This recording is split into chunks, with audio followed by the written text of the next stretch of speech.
চট্টগ্রামে একজন আইনজীবী সাইফুল ইসলাম, তাকে হত্যা করা হয়েছে। আপনার মুসলিম ভাই আজকে জবে করে তাকে হত্যা করে দেওয়া হয়েছে। তাহলে আমরা দিন বদিন অশান্তির দিকে যাচ্ছি। মুসলিম উম্মাহ যত পৃথক হবে তত অশান্তি বাড়বে, তত সমস্যা বাড়বে। আজকে সাইফুল হত্যা হয়েছে, আগামীকাল হাসানকেও তো গলা কেটে দেওয়া হইতে পারে, এরপর দিন আপনাকেও গলা কেটে দেওয়া হতে পারে। তো আজ দলমত না তাকিয়ে আমাদের উচিত হবে শুধু বাংলাদেশ নয়, সারা বিশ্বের মুসলিম উম্মাহকে ঐক্যবদ্ধ হয়ে যাওয়া। এক না হইলে মারবে, কতক্ষণ আমারে মারি উড়ে খুশি করবে, কতক্ষণ উড়ে মারি। এখন ঐক্যের ফর্মুলা আবিষ্কার করতে হবে। অনৈক্য কেন হইছে আগে কারণগুলো নির্ণয় করতে হবে। এক নম্বর যদি দেখা যায় অনৈক্যের কারণ হিংসা, বিদ্বেষ, দুনিয়াবি কারণ, তাহলে এগুলাকে লাথি দিয়ে পায়ের নিচে রেখে ইসলামকে বুকে রেখে আমাদেরকে ঐক্য হতে হবে। দুই নম্বর, অনৈক্যের কারণ যদি আকীদা হয়, তখন আমাদের উচিত কে জিতবে এটা না, কে কাকে হারাবে এটা না। কারণ ইসলাম আমার বাবার কথাই চলে না, ইসলাম আপনার দাদার কথায় চলে না। কোরআন, সুন্নাহ, ইজমা, কিয়াস, দলিল আছে না নাই? আজ এক টেবিলে বসে দলিলগুলো পর্যালোচনা করে কোরআন সুন্নাহ যেই আকীদা দিবে, সবাই যদি সেটা আল্লাহ এবং রাসূলের জন্য মেনে নেই, তাহলে আমার মন বলছে একদিনে ঐক্য হওয়া সম্ভব। এখন বসে জিতার জন্য, ইসলাম তো জিততে বলে নাই, ইসলাম তো মানতে বলছে। আল্লাহ আমারে মান, রাসূলকে মান, সাহাবায়ে কেরামকে মান, আহলে বাইতকে মান। আল্লাহর ওলিগণ যে পথ দেখিয়েছে তুমিও সেই পথের প্রতীক হয়ে যাও। ইসলাম এটাই বলছে। মানার নাম ইসলাম, গাদ্দারি করার নাম ইসলাম নয়।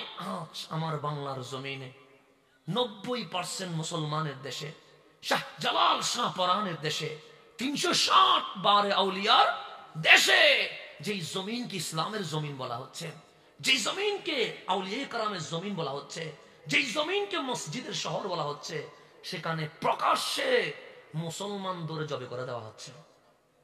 এখনো কি আমাদের জাগার সময় আসে নাই? এখনো কি আমাদেরকে ইসলাম বিজয়ের স্বপ্ন দেখার সময় আসে নাই? আর কতদিন হিংসা বুকে রেখে সামনের দিকে যাবেন? আসেন আমরা অনৈক্যের কারণগুলো নির্ণয় করে কোরআন, সুন্নাহ, ইজমা, কিয়াসের মাধ্যমে 1400 বছরের ইতিহাস পর্যালোচনা করে আমাদের আকাবের উলামায়ে কেরাম, আল্লাহর ওলিগণ, সাহাবায়ে কেরাম, তাবিঈন, তবে তাবিঈন, আহলে বাইতের পথ ধরতে পারলেই আমার মন বলছে ইসলাম একদিন ঐক্য হয়ে যাবে। বর্তমান যে গৃহযুদ্ধের দিকে যাচ্ছে, আমাদের সাবধান থাকার দরকার আছে না নাই? ইসলাম কোন ধর্মকে আঘাত করে কখনো কথা বলে? আমরা এতদিন মাহফিল করছি, কেউ বলতে পারবে আমরা হিন্দু ধর্মকে আঘাত করছি? কেউ বলতে পারবে বৌদ্ধকে আঘাত করছে? কেউ বলতে পারবে ইহুদি খ্রিস্টানকে আঘাত করছে? ইভেন আমরা এটাই বলছি, তুমি যদি নাস্তিক হও তোমার মতো তুমি চলো, কিন্তু আমার ইসলাম নিয়ে কথা বলার তোমার অধিকার নাই, আমার কোরআনকে অবমাননা করার কোনো অধিকার, আমার নবীর শানে বিয়াদবি করার কোনো অধিকার। আমরা এটাই বলছি, সকল ধর্ম স্বাধীনভাবে তাদের ধর্ম পালন করবে, কেউ কাউরে বকা দিবে না। কিন্তু আমার আল্লাহর শানে বিয়াদবি করলে, আমার নবীর শানে অবমাননা করলে, আমার কোরআনকে অসম্মানী প্রদর্শন করলে আমাদের জান চলে যাবে, আমরা প্রতিবাদ করতেই থাকবো। এই বিষয়ে আমরা কোনো সাথ দিব না। আপনার ধর্ম আপনার, আমার ধর্ম আমার। আমি যাব মসজিদে, আপনি মন্দিরে যান, আমার কোনো আপত্তি নাই। আপনি উপাসনালয়ে যান, আমার কোনো আপত্তি। আপনি গির্জায় যান, আমার কোনো আপত্তি। আমার দাওয়াত আমি দিচ্ছি, আপনার দাওয়াত আপনি দেন। হেদায়েতের মালিককে আল্লাহ। আল্লাহ যদি কাউরে হেদায়েত দেয়, অবশ্যই তাকে আল্লাহ ইসলামের জন্য কবুল করবে। আসেন এই সোনার বাংলাদেশকে সুন্দর রাখার দায়িত্ব আমাদের। আমার দেশ আমাকে সুন্দর করতে হবে, কারণ আমার ইসলাম বলছে হুব্বুল ওয়াতানে মিনাল ঈমান, দেশপ্রেমে ঈমানের অঙ্গ।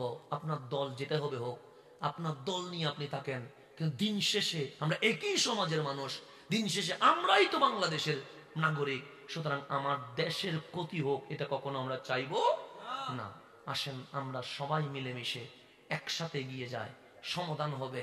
অনৈক্যের কারণ নির্ণয় করা, নির্ণয় করে কোরআন সুন্নাহ যেটা বলে সেটা মেনে নেওয়া।